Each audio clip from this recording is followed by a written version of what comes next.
this debt, this destruction. Global news impacts us. We have to change the way we live. This is why we need independent media. Hello, everyone. Welcome to another episode of Hard Lens Media. Yes, the storm clouds are brewing right behind us, but we got ourselves a great show. It looks pretty good out there.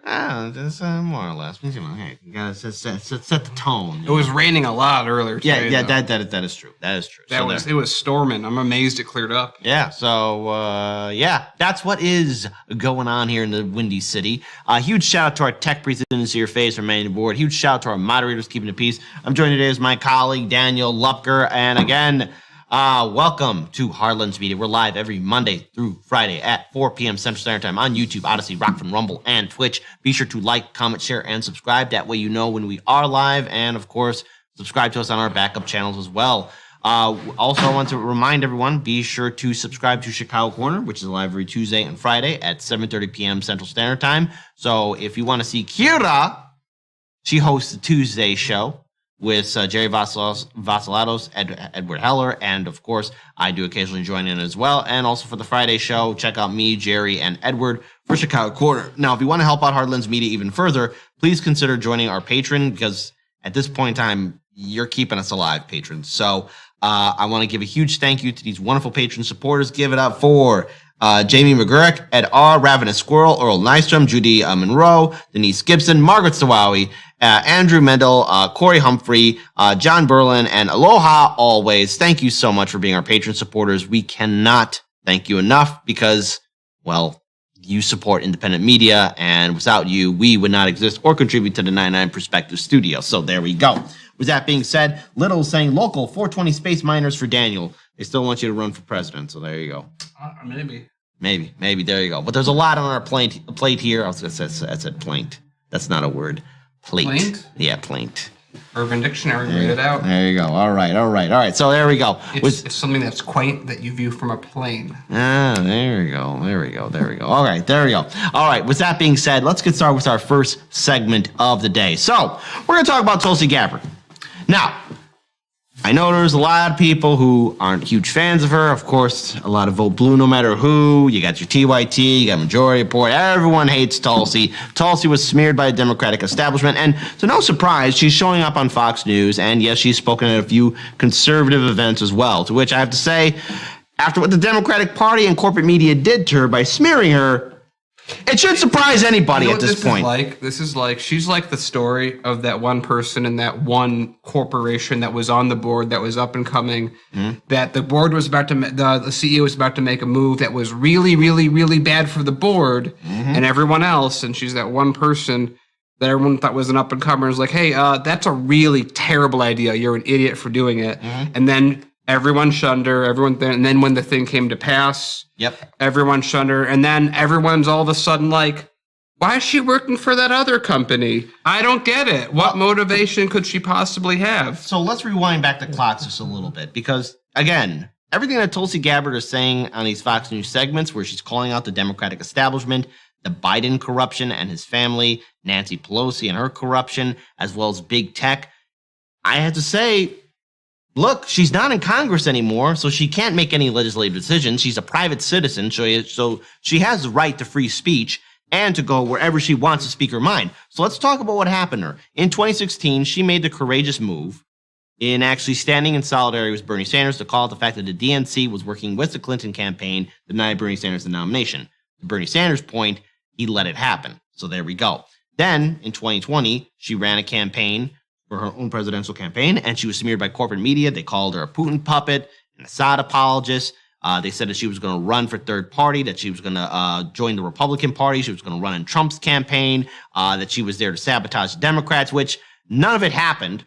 All that was fake news. And again, I don't know how Tulsi Gabbard walked through all those smears because they were smears. Well, the thing is, though, that she sort of didn't. She's definitely changed since then. Yeah, of course. But I'm impressed on how well she has composed herself. That's why I think we should make very clear here. So the thing is, when it comes down to it, all these smears, all these attacks on her character, it'll cause anyone to really break away from it. And let's face it, her parting words about Congress on Joe Rogan's show was, Congress is like high school. None of these people have developed mentally past high school. You've got politicians who are in their 80s and 90s who still think that it's who thinks that's still the 9th or 10th grade in high school, which is, again, pretty childish when you look at the Democratic Party as a whole. So, with that being said, I want to play this first video segment. And yes, it's on Fox News, but it's hard for me to disagree with anything that she's saying when she's speaking the truth and calling out how hypocritical corporate media is, the Democratic Party, and big tech truly is. Let's play this first video. How does it make you feel when you see people just get away with things? If your mugshot was out from a DUI, mine, come on, it would be out there. Or you smoke crack, waved around a loaded hot gun in front of a prostitute. You think you'd be able to get away with that? Tulsi? The answer is no, but also I would never do any of those Right. things. First of all, let's just put that out there straight. Thanks for clearing that up. It pisses me off, you know. It is this double standard that you're talking about between those in power and then there's the rest of us. We see it in all the examples that you showed here. We see it with this insider trading that Pelosi does and has been doing for quite some time, but is also very blatantly advocating for. I introduced legislation in Congress to prohibit members of Congress and their spouses from trading in stocks, period, for even any perception of insider trading, because your job is to serve the people and not, you know, cushion your own bank account.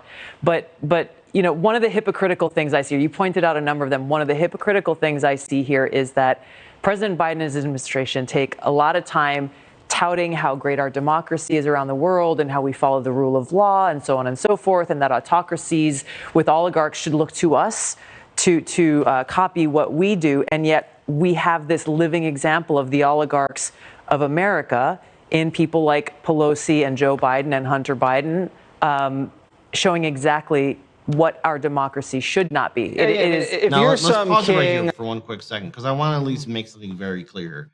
During the 2020 primary, of course, there was a lot of back and forth between all the different debates. Yes, Tulsi Gabbard demolished Kamala Harris, which is a fact, but we have to remember that when she ended her campaign, Tulsi did endorse Biden at the time, but at this point, she already... There's a lot of stuff that Tulsi's done that's not good. Yeah, and so, but then again, at this point, she was wiping her hands clean of her congressional career. She resigned, and I know there's a lot of people that are still upset with her and call her this big threat, which I have to say, show me where in Congress Tulsi Gabbard is representing somebody, because she is a former representative. That's the key word.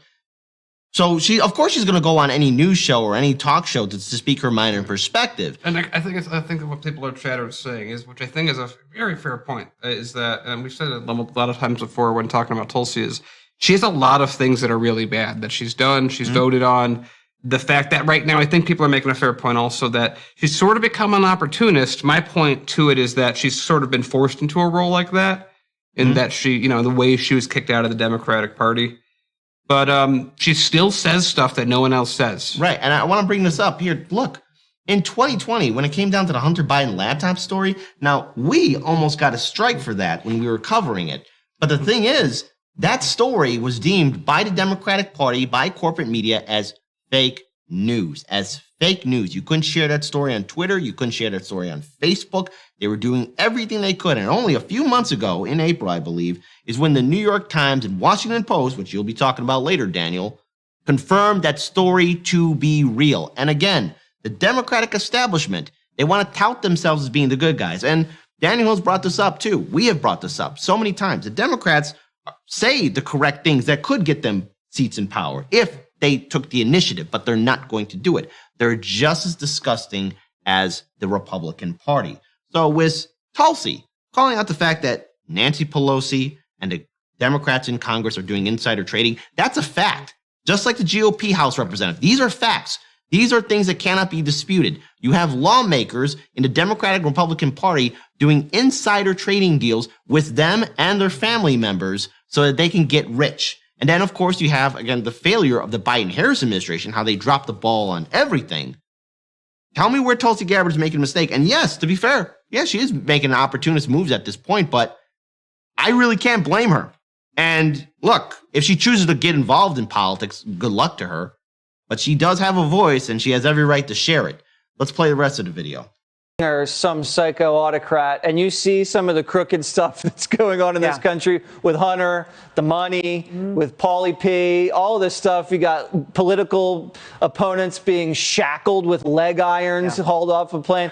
Come on. You can't make hay out of that in a little propaganda piece. Exactly. And if you describe that without talking about names or where it was taking place, that's what a normal person would think. Like, what foreign country is this happening in? Because that's not the America our founders envisioned for us. That's not what we are supposed to be about in this country. And that's where it's so disheartening to see that the very people we have in charge are the ones dishonoring that vision our founders had and abusing that power. Yeah, I mean, we couldn't get the mugshot, so we had to do a sketch. Okay. Some of the producers put together a sketch of what we think maybe the mugshot would look like. And we'll show that for you. We put it up earlier in the week. And this Amanda woman who runs the California Highway Patrol, I mean, she knows what she's doing. You can't have someone, there she is, you can't have someone arrested. And if their numbers up, if you're as interested in we are in getting the mugshot and the body cam footage, that's how you contact her. It's a political position. Obviously knows she's got a little hot potato sitting in the department's office, and she can't not know that they're not releasing it. I mean, we've been banging the door down, so what is she hiding? Yeah, I mean, that is the real question. When you're showing that picture and you're looking at this person who's in a leadership position of those who wear the uniform, who are charged with enforcing the law, and you see this intentional cover-up, you see this very direct and blatant abuse of power, is exactly why people start to lose faith and trust in these institutions that are supposed to represent the rule of law and that are supposed to represent the best public interest, not the interests of Nancy Pelosi and her husband. All right. Tulsi Gabbard, thank you so much. Thanks, Jesse. All right. Now, what are they talking about in regards towards withholding information? They're talking about how Ice Cream Nancy Pelosi's husband, had a DUI. And it turns out he had a mugshot. And for 4 hours, they waited until they gave him a breathalyzer test. Mm-hmm. This isn't his first run-in with the law, by the way, in regards to drinking and driving. And by the way, we here at Hard Lens Media at 99 Perspective say, kids, don't drink and drive. I mean, come on. You might spill your drink. Yeah, but well, there we go. All right. So the thing is, that is a situation. And we need to hear everyone's perspective and point of view. Now, I want to bring up something else here, too. This is where Tulsi Gabbard, again, being on Fox News, is talking about internet censorship and how she has been shadow banned on Instagram, and how even during the 2020 primary, her name was the most searched name during one of the debates where she demolished Kamala Harris, was hidden by Google. I think it's important for us to bring this up because if they could do that to Tulsi, look, they could do it to anyone. Hard Lens Media is still suffering from many of our shadow bans and strikes, which is why I still get messages from a lot of people saying, how come I was unsubscribed? I was unsubscribed from Jimmy Dore's channel 3 times. I never do that. If I'm going, the amount of people that have come to us and been like, I didn't know you guys still had a show. I thought you guys just went away. Yeah, it's kind of sad that it's drawn down like that. But again, this is why we're against cancel culture and censorship, because it's stupid, it's pointless, and it causes more problems than it solves them. Let's play this video if we can. Yeah, the board will have to eat it. You heard it from Dana Perino, filthy lady. Tulsi, isn't he doing what anybody should do when they're buying something? Check under the hood? Absolutely. I mean, that's kind of what he's doing. Absolutely. Yeah. I think that all the attention is being focused on this because it's Elon Musk, and also because of why he's doing this, right? As a quote unquote free speech absolutist, I think people recognize how much it's needed, how dangerous it is that we have people in our government working with big tech and many in the mainstream media to essentially advance like a specific narrative. It's a de facto propaganda department, and if you are not in line, then you will be censored. And I saw this in my presidential campaign. Google suspended our ads account on the first debate. I was the most searched candidate. They suspended the account right when people were looking for me most. Just last month, Instagram shadow banned me. If you searched for Tulsi Gabbard, you wouldn't find my name anywhere. There's so many different examples of this, and the real danger is it is a threat to our marketplace of ideas and our democracy. And so I hope he looks under the hood. I hope he continues. Twitter will be one example, but obviously it's a larger issue, and hopefully others will kind of take heed. Yeah, Judge, what's funny and a problem for Okay, so why did we play that video? Because it's important that we talk about censorship and what's happening with social media. YouTube, Facebook, Instagram, Twitter have a long history of censoring people and suppressing free speech.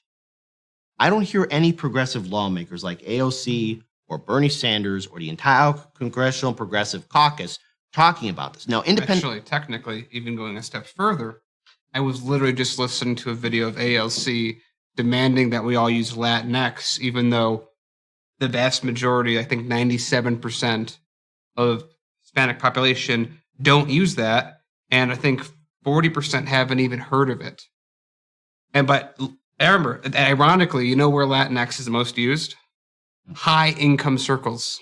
Oh, the defenders of the lifestyle Yes. of the rich and famous. So there we go. So again, but the reason why I'm playing those two videos, at least, look, Tulsi Gabbard's a former representative. She's going to go, she can do whatever she wants. But I think it's important that we hear people talk this out, because ideally, what I would like to see is someone like or somebody from the Congressional Progressive Caucus talk about this. Talk about censorship. It's like this again. It should be one of them. Sorry. No, you're right. It's like this is the thing where, and I think it's fair that everyone's like so split on Tulsi. I think it's sort of the point is that why is it that we have to keep bringing her up? Why is it? Because she's literally the only people that bring up these points of someone of that stature. You can find a bunch of people on YouTube making the same points Tulsi Gabbard makes. We make a number of points that she would make on like war and things of that nature. But it just still blows my mind to this day that it's like she's kind of if you want to talk about like anyone that has Congress related experience, senator, anything of that nature, that is not, hey, we should go to war with everyone all the time. No matter, we shouldn't do no drawdown.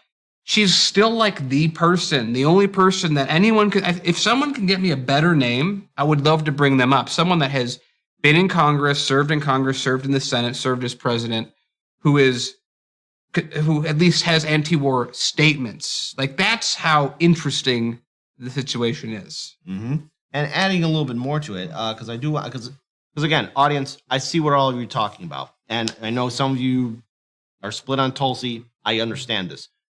But we have to talk about the future of free speech. And this is the future of Hardlens Media, Revolutionary Blackout Network, Convo Couch, the Mikasu Network, Jimmy Dore, anyone that's independent media that goes against the neoliberal narrative. The censorship is extremely real. And there are days where I have conversations with Daniel of, okay, what stories can we talk about? How can we do this? Which is why occasionally we'll only do a Rockfin-only exclusive program where we just do half the show on YouTube and the other half will be on Rockfin, Odyssey, Rumble, and Twitch. Now, I don't want to do that, but this is the escalation that YouTube has done, Instagram, Facebook, and Twitter has done to a lot of content creators.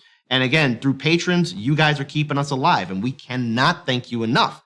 But the sad fact is, I could think many years ago, in 2018, 2017, we didn't have these problems. Yes, there were problems there. To be very clear, there were. But even rewinding back the clocks even further, it wasn't as bad. But now everyone is in this pathway of super fast censorship to silence anyone.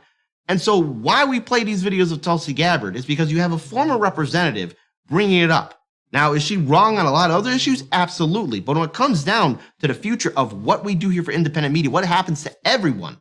Look, we are all at risk of being put on a chopping block, especially with what's happening to a certain individual in the European hemisphere who, if is ever sent here, well, hey, then we not only have to tiptoe around eggshells, we have to tiptoe around landmines, okay? And I hope it doesn't escalate to that point. I don't want to see that happen, but we have to talk about this, and we have to be very clear, and we should demand real responsibility from our leadership. But when we look at our leadership, we have the Democratic Party and the Republican Party. They don't give a damn. And AOC, I played this video last week on Monday, where she's saying it's hard for me to sleep. It's hard to be a normal person in Congress. You were sent there, AOC, and all of your other fantastic friends in the Congressional Progressive Caucus to raise the ruckus.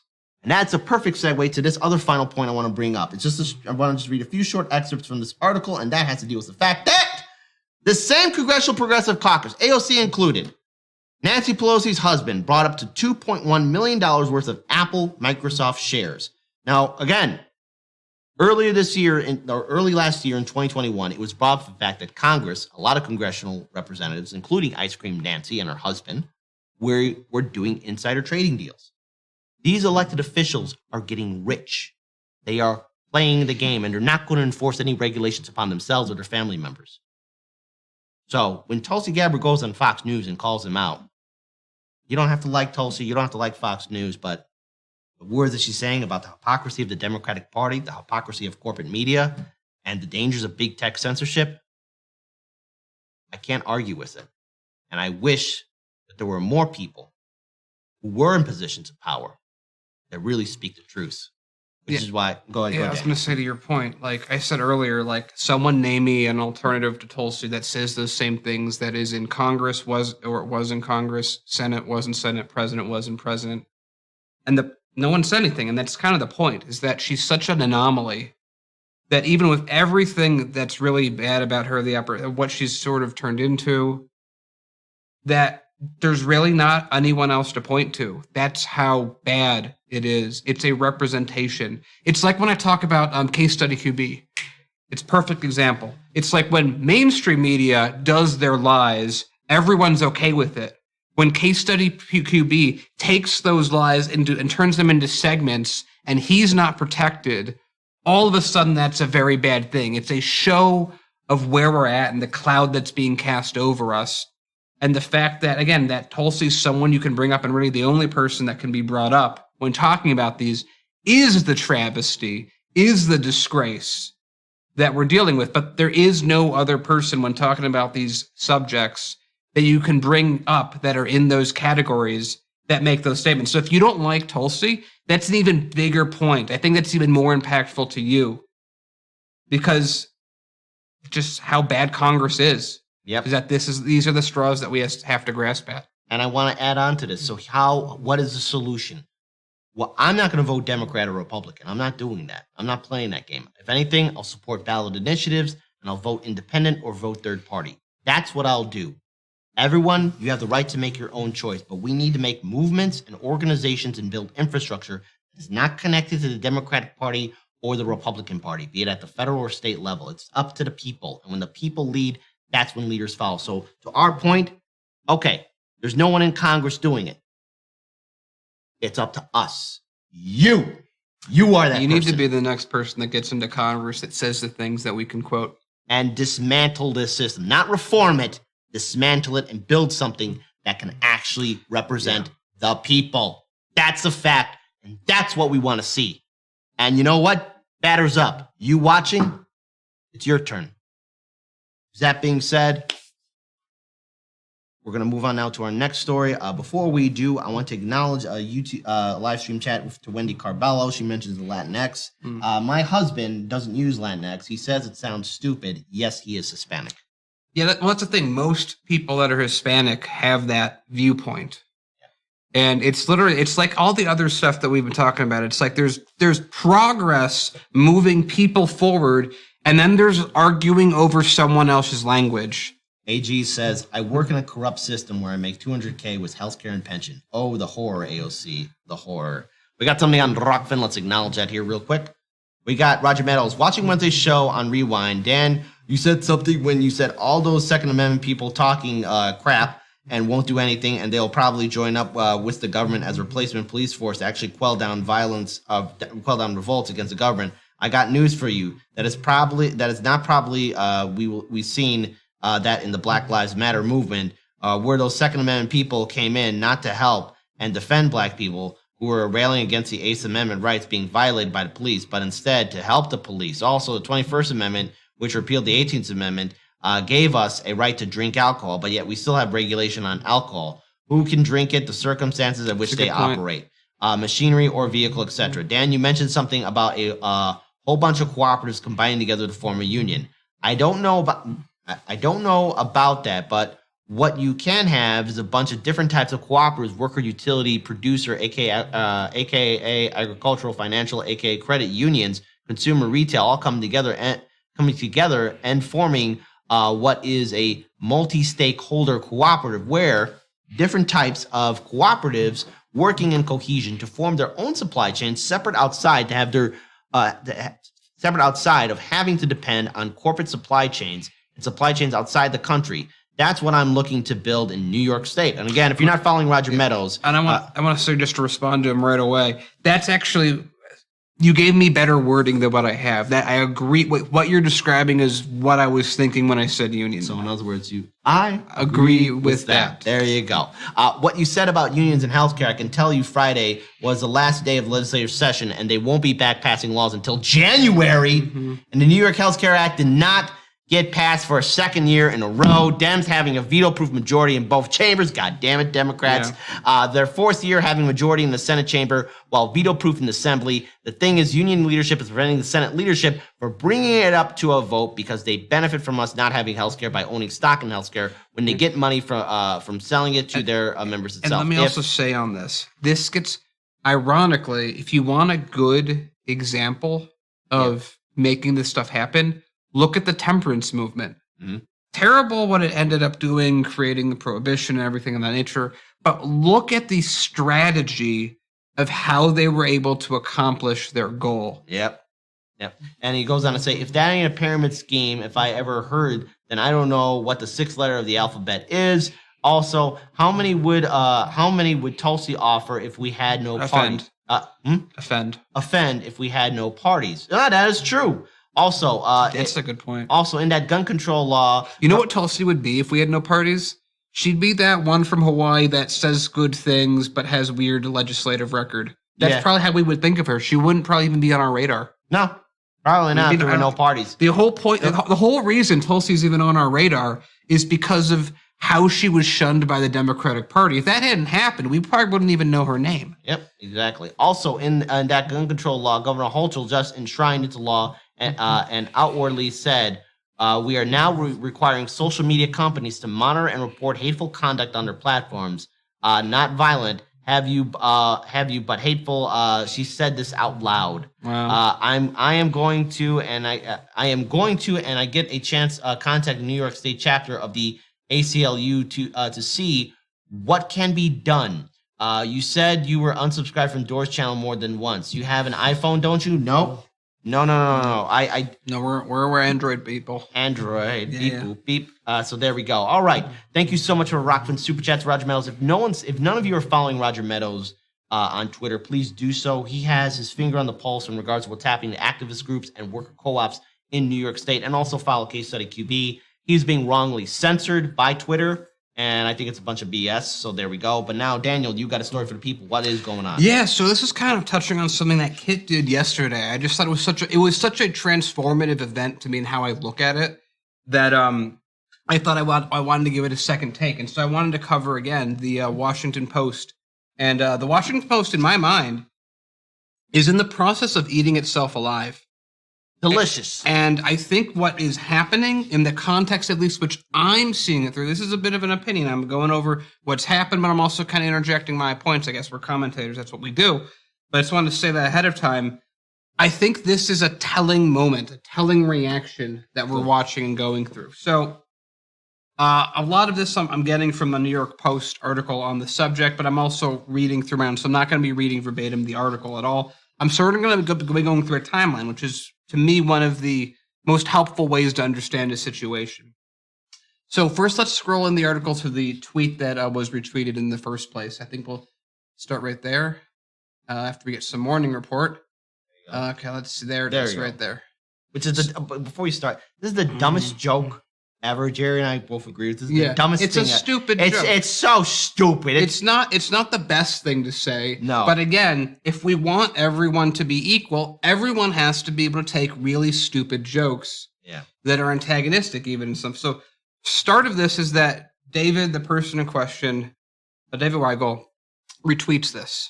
This is the spark that leads to what is currently an implosion in Washington Post. And outwardly, and I'll go to like this. There's a societal aspect to this. All right, let's hear it. So just in terms of just going over the timeline, he does that retweet, and I think everyone agrees at this point, or most of the people agree that I think have had their heads on straight, that like he's not agreeing with this. He's just it's kind of what we're doing. It's like stupid. What person? That sort of response. So Felicia calls him out, and I'm not sure how much you went into yours yesterday about her and her background. Let's it's very fascinating. We talked mostly about David, but please go ahead. Yeah. So I just it's very interesting additional end to this. So she calls him out privately, publicly, goes within the Washington Post to call him out, goes outside of it to put him on blast. Washington Post then calls out the tweet. After they call out the tweet, David apologizes, which he really shouldn't have had to. It's like, He didn't have to apologize. I think it's stupid apology. But then this is where we get started with trench warfare. And for those of you that don't know, I define trench warfare in this term very specifically. Trench warfare is when, much like trench warfare, you have to push a huge amount of bodies forward that get hit, damaged, and die so that you can make an insignificant increase in gain. That's what I call trench warfare, and it's done on both sides. It's a meaningless slaughter that doesn't accomplish anything except making people in war dead and in real life bitter. So, and then she launches this giant cancel culture attack against David. Now, here's where I think this gets into bigger context. I think this is the aftermath of the energy of the Johnny Depp Amber Heard case. Okay. Because then it's more literal once I get down through it. But this to me is the energy. It feels like the energy of the people who are really upset that Amber lost. That's what I'm getting from this. That's how I'm reading this. That's what the energy feels like, because it was so potent and powerful from so many weird places all at once that I don't think would have happened otherwise. I don't think this story would have existed. I think, and in fact, most of the people making this story possible are piggybacking onto the remnants of that scattered army. Wow. So, Washington Post, after basically Felicia is now doing everything she can to attack, get fired, one of her colleagues for retweeting a stupid joke. A really dumb one. And again, we're not even agreeing with it. It's just like, every group has to accept that they can have jokes made about them. That's just, if you don't accept that, you don't believe in equality by definition. So anyway, so the Washington Post sees that they have caused a large fire, and they try to mend it by asking everyone to deal with this internally and not publicly. And that, of course, makes this way worse for the Washington Post because each side thinks that they're being ignored. Felicia says that this has the Washington Post saying, "Hey guys, let's tamper this down," actually caused the worst damage, which is interesting, and that she is now being attacked voraciously somehow because of that statement, and that the Washington Post is actually at fault.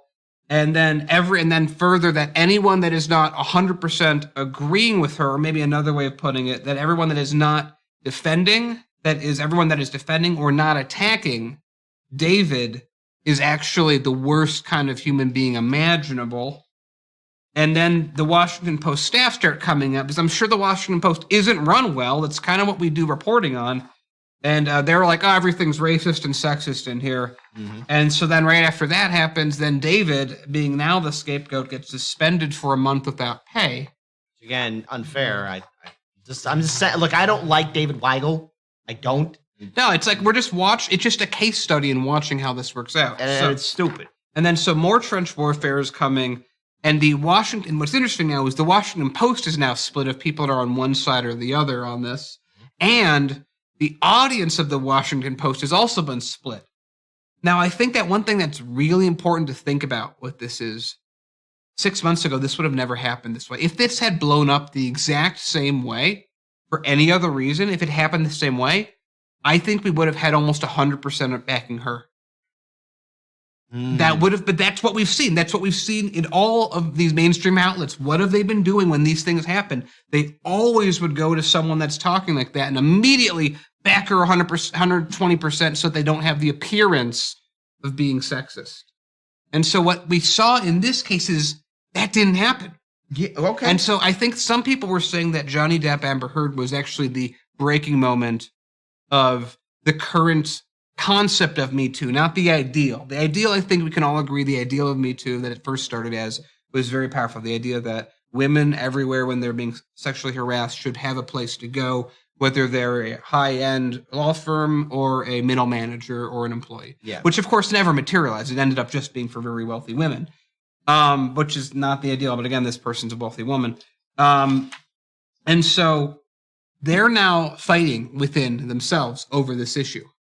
That is new. I would have never expected that to happen. I would actually ask the audience, do you think that distinction I'm making is reasonable, or am I just making too much of it? If you agree with me, 1. If you don't, 2. Democracy, put the hammer. But I think that's important to the entire idea of where the movement is, because the Washington Post is sort of the bastion of places where this happens, where we don't pay our people, we don't pay a lot of the people well, we don't do this, we don't do that. By the way, they're always attacking progressives, so it's not everyone's equal. I mean, it's if you're a woman and a progressive, that's a different story than if you're a woman and an elite, that sort of thing.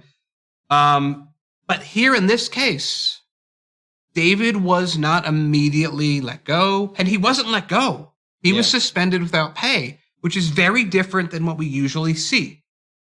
And I think also people saw this happen from the outside and went, yeah, he did something stupid. I don't think it's professional, but what is this response?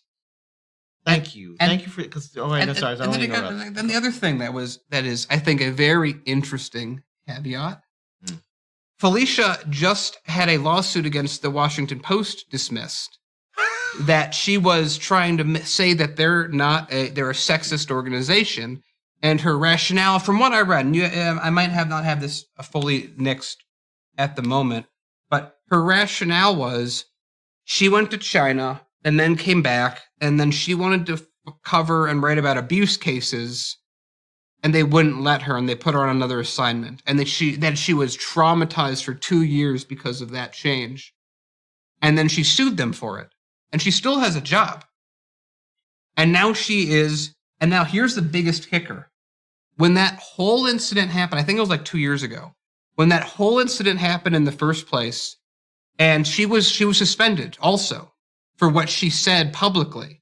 Also, it turns out she's lying a lot in her articles. That's a whole separate thing I didn't even have time to look up. That's another person too. That's another person as well. Yeah. And that's an issue within the Washington Post as well. So I think that's interesting. It's like, again, the rules for thee, but not for me. So when she sued the Washington Post, that got dismissed very recently. And then after that got dismissed, all of a sudden, him putting that thing is the most disrespectful thing and represents how terrible the Washington Post is in all possible respects. And so the biggest kicker in all this is back when that happened about 2 years ago, there were a number of staff that wrote a petition when she got suspended defending her and saying that she should have not been suspended for that speech. Guess who was one of the people who signed that petition? Wait. Hold on. I think his first name starts as a D, last name starts as a W, but hold on. Want to see Acting 101? Get the camera on me for a second. Well, gee, Daniel, can you tell the audience who this unknown person that might surprise us, who it might be? I'm shocked. Daniel, who could it be? It's the very same person she is attacking at this moment, David Weigel. So David Weigel, years ago, when she was actually out of pocket and was getting suspended, said, I think this woman should be defended for her actions and not taken. But when he retweets a joke, he must be fired.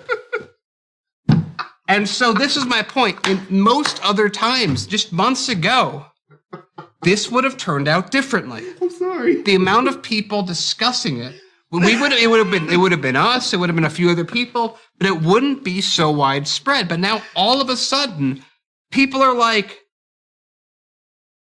Alicia, you sound like you're full of shit. I smell shit. I smell an amber turd. Yeah. But what's happening is there's this new energy. The energy is what happened. I think this shows that the Johnny Depp verdict has changed American culture on viewing things. Because you look at like U.S. media, still, like you watch all the talk shows, the places where some of the most abuse in America happens, American newsrooms on television, are the places that still to this day are like, I don't know how a man could possibly be abused. And an idea like that is impossible. We also think men and women are equal, just not in this context of responsibility. So Okay, so because all right, and then on top of that, it goes further. Okay. Felicia was also previously put on leave. I have to phrase it in this way, for bringing up Kobe grape charges hours after he died, and that is, by the way, that point that he defended her on.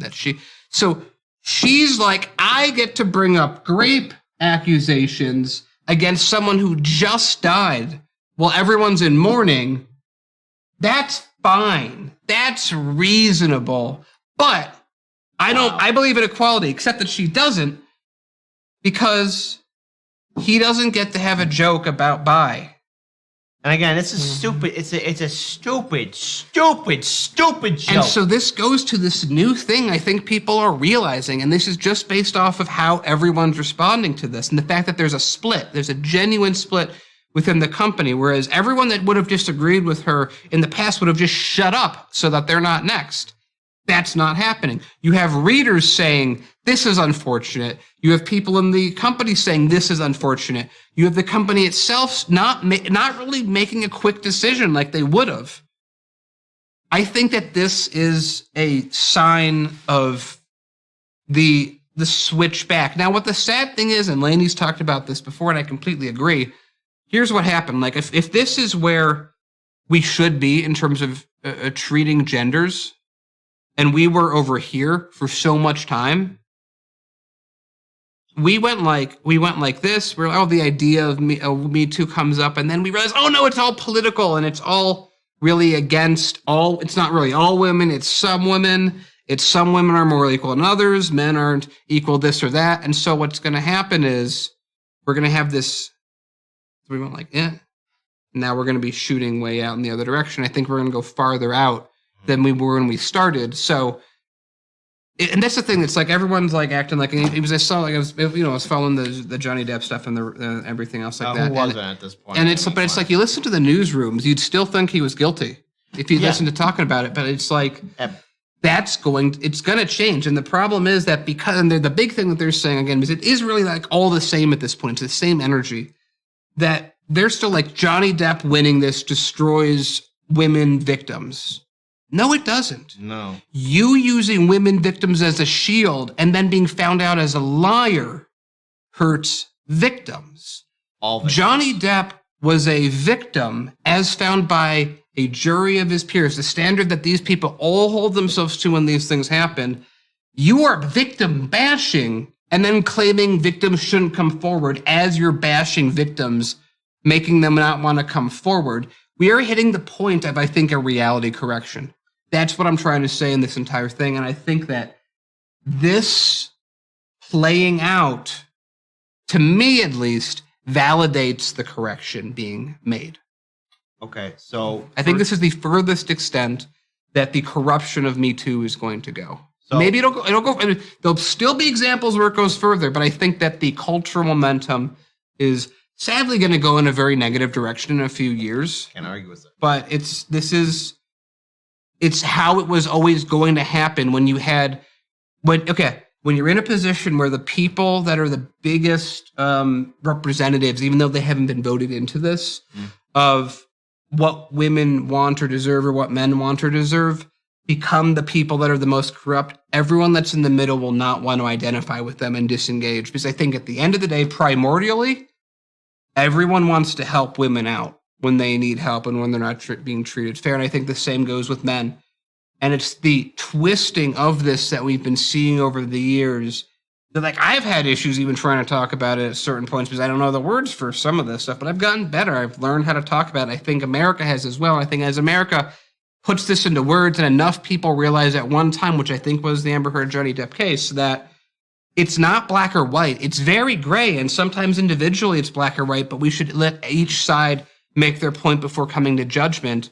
I think that's positive. I just feel really bad because I think in a number of years, women are going to be at a disadvantage when the counter movement to this gains traction, especially when Republicans take office.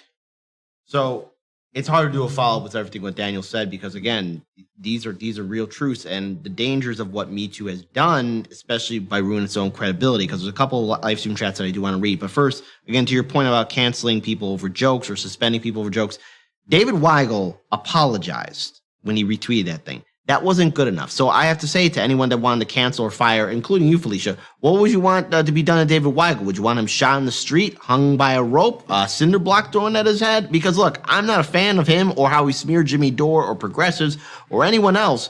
But the thing is, he made a fucking apology. So he apologized. He apologized. That's the key word. He apologized. And he retweeted a stupid joke. Now, the thing is, hey, everyone, on Twitter, I'm pretty sure all of you have retweeted a stupid joke or said something stupid or whatever, okay? No one is perfect. I'm the world heavyweight champion that's screwing up a lot, okay?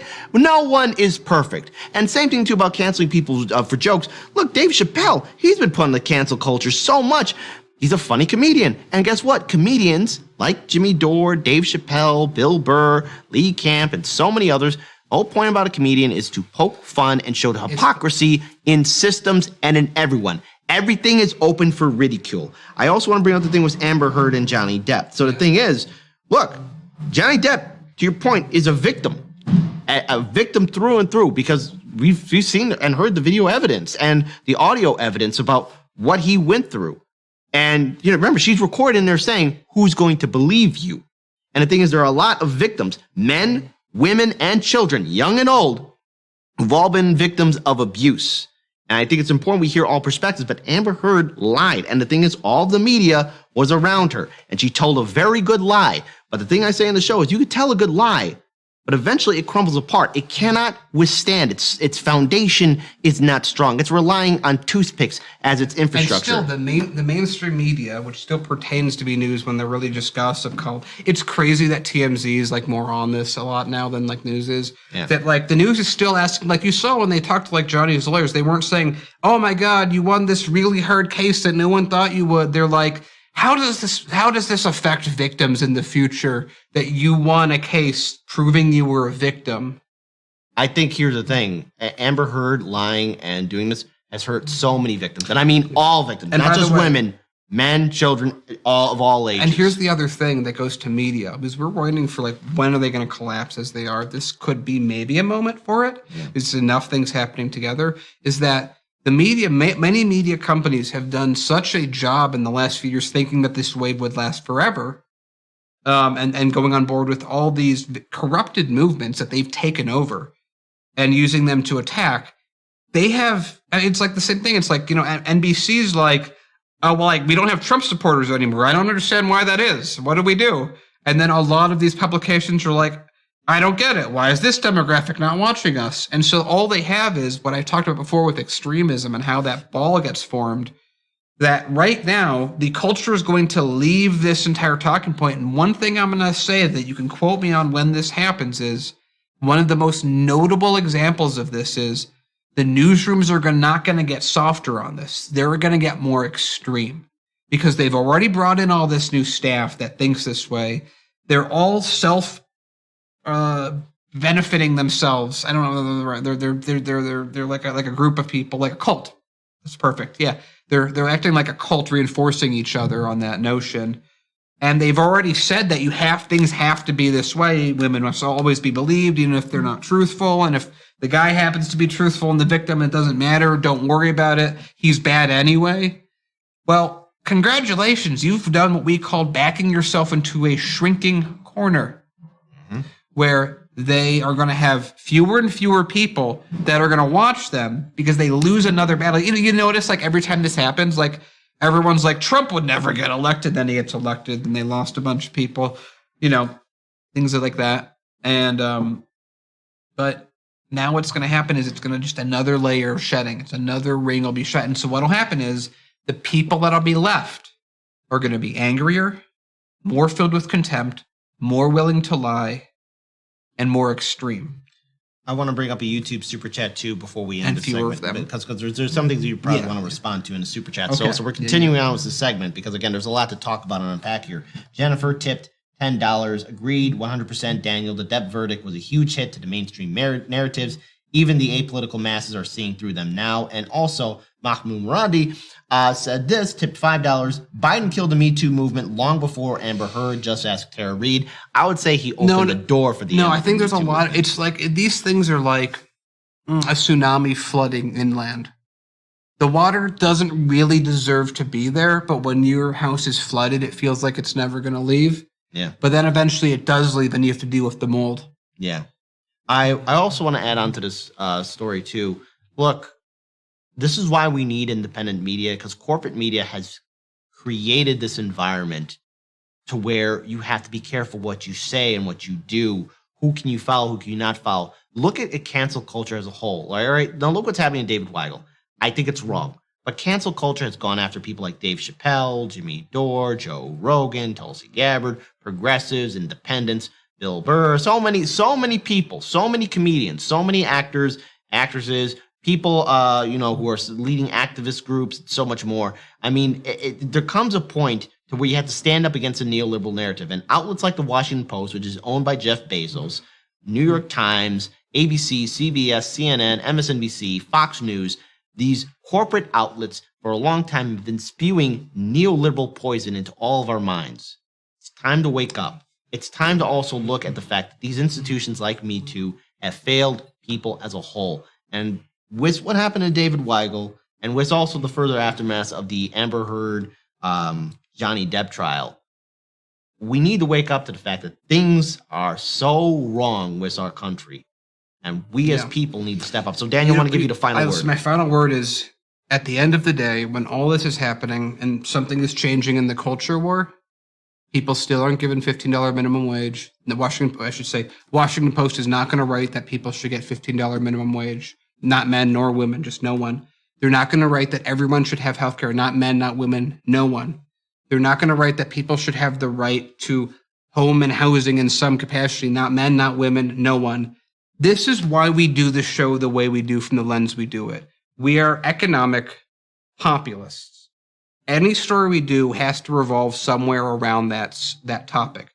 Because you can go to any different place. You can go to TYT if you want to learn about tea or about gossip. That's what they're there for. And they do some news sometimes too. But it's a moment of distraction that has happened that is negative towards everyone, that is now going to shift another direction. At the same time, the people that fought for those pointless trench warfare battles that injured so many are not going to change their stance at all on economic policy. You know, one thing that both David and Felicia agree on? No one should get a $15 minimum wage. No one should get health care. No one should have housing. It is a distraction, but it is what a lot of people are looking at. And so therefore it does affect economic populism. There you go. And what more else can we say? That this is why Heartland's Media, Chicago Corner, and so many other independent media networks exist. With that being said, we're going to move on now to our next segment. Before we do, be sure to like, comment, share, and subscribe. And Daniel, we'll skip mine. No, well, actually, your story's in the title. Oh, okay. Yeah, so we're going to skip over my story. But before we get to your story, we are actually going to read a Rockfin super chat. Roger Meadows, shout out, gave us $2 on Rockfin. Shout out to the voters of South Dakota. We, the people, are not stupid like you politicians think we are. Also, Kit, make sure you contact Angela Vullo of the NIB Coalition. Let's hit the Hardlands Media audience to the real infrastructure bill.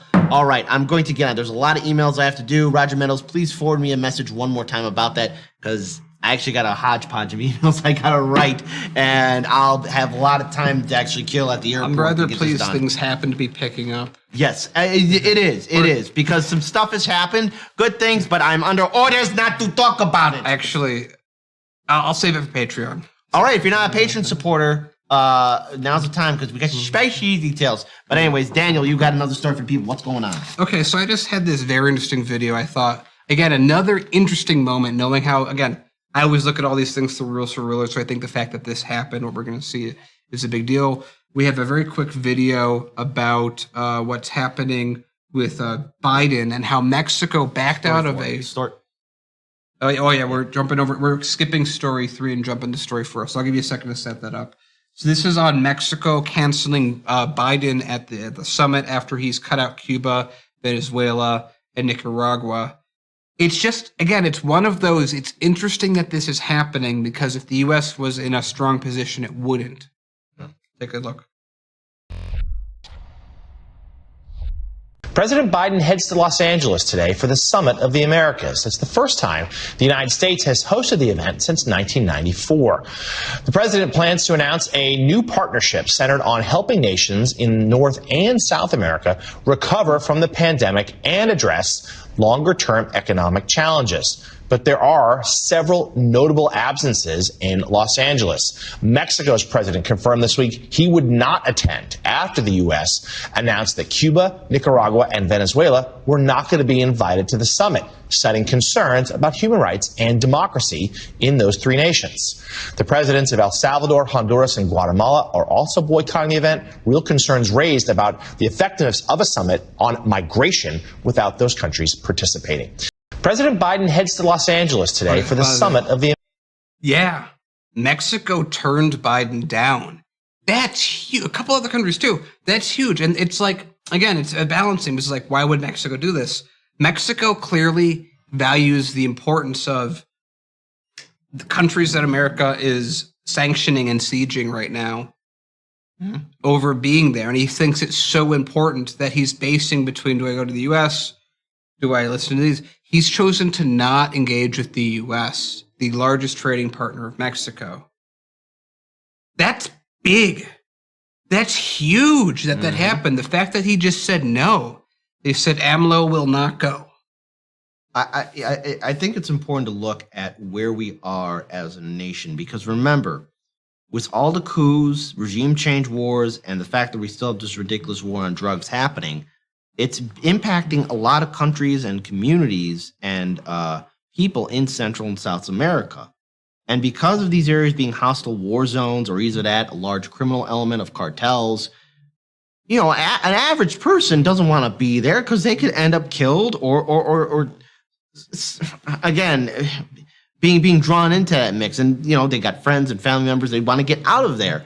And coming to the United States, they have to go through all these dangerous routes. They have to even go through Mexico itself. And so the thing is, this is a weird turning of the tide to where nations are saying no to America, which is probably the first time in a long time this has been happening. This doesn't happen to a superpower. And it's like, we've been watching, a lot of what's been happening in Ukraine, and it's like the U.S. is for the first time in like a decade is like, I didn't instigate that, even though we know it's not fully truth statement that Russia can be easily condemned and blamed, and not the U.S. for every other place that we've invaded. It's like, this is like our one break.